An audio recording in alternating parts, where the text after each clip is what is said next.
Sid, you have done, as I said earlier, also over $20 billion worth of deals in terms of value. Now, as I think Subu also will agree, we would love to hear your thoughts on how entrepreneur or what do investors look at when they look at these companies, whether it's the tech enterprise companies, cloud, SaaS based, or whatever it be, and whether cutting edge companies, whether it's AI, 3D printing, blockchain, IoT. Sure. If if you were to give like three lessons that entrepreneurs could derive from the kind of experiences that you have. Okay, so I think three or four things. First and foremost, I think there is a large untapped burgeoning market in India, which has now been freed by the fact that we have broadband access pretty much everywhere. That I think is pretty evident to people. So focusing in India says just my point is there is a long tail. There is no need for you to go and look for stuff outside of our country. The second thing is within that, um, very often, the specific thing that you need to be focusing on is no longer the B2C component. And I think that's where many people are making a mistake. They think that, the easy money is to be made in the B2Cs because that's the last phase. The guys, the Flipkarts, the Zomatos, the Swiggies and so forth. That's not where the money is to be made anymore. The money is to be made in the enterprise to enterprise sale, as Sue brought Absolutely. out earlier. Fully And so therefore you need to find out what's important to the Indian enterprise for it to reach its customers because they've already been here for decades and they know how to get to their customers. So you need to figure out what's important to the enterprise. So that's the second thing that I would suggest.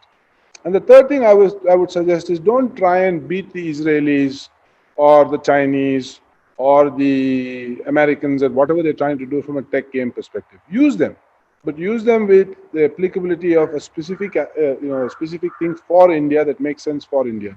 So and the fourth and the last thing is don't necessarily think that if you build an idea, the world is going to beat a path to your door. It's not going to happen. You need to understand the specific problems and the specific business issues that each one of these companies is having. If you can solve that, then you're really in business. And don't go after fads. Okay, today it's learning environment. Tomorrow, just hold on. Think 5 years out. COVID will be gone, and that's when your company will need the significant growth to bring in more investors, higher valuation, and so forth.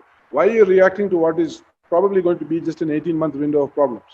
Don't So overdo it. in that particular context, anything specific for the cutting edge guys because they tend to follow fads, and I think Subbu and me we have discussed on the past shows also that these cutting edge reach a hype cycle, then they go down, and I think you know that better than us. Yeah. So the cutting edge guys, again, I will say focus on the things that will really make an impact. Definitely, natural language processing will make an impact here in India. The second thing that's going to make an impact in India is enterprise-specific IoT. Right. So if I'm Tata Steel or I'm Tata Motors, and I'm getting stuff from a variety of places, or I have cars all over the country or trucks all over the country, then if there's some specific things that you can do, as in, say, take my tankers and have them digitally managed so that there is no spillage and or loss of, say, fuel or milk or whatever else gets siphoned off on the way. Those are the types of business problems that the cutting edge guys need to focus on, because there are blockchain applications for things like that. There are IoT applications for things like that. Please come up with those. One which we've seen that has done really well, in fact, is an IoT application to manage engines that are already in the field. Small little thing out there, it's a retrofit, but now the health of that engine can be centrally managed without you having to send out an engineer every 3 months or 2 months, which is not in our psyche also, because once you've installed it, you only call the engineer once the thing is broken down. You don't want preventive maintenance. But if this can be pushed into the ecosystem, that's where I would suggest they focus on.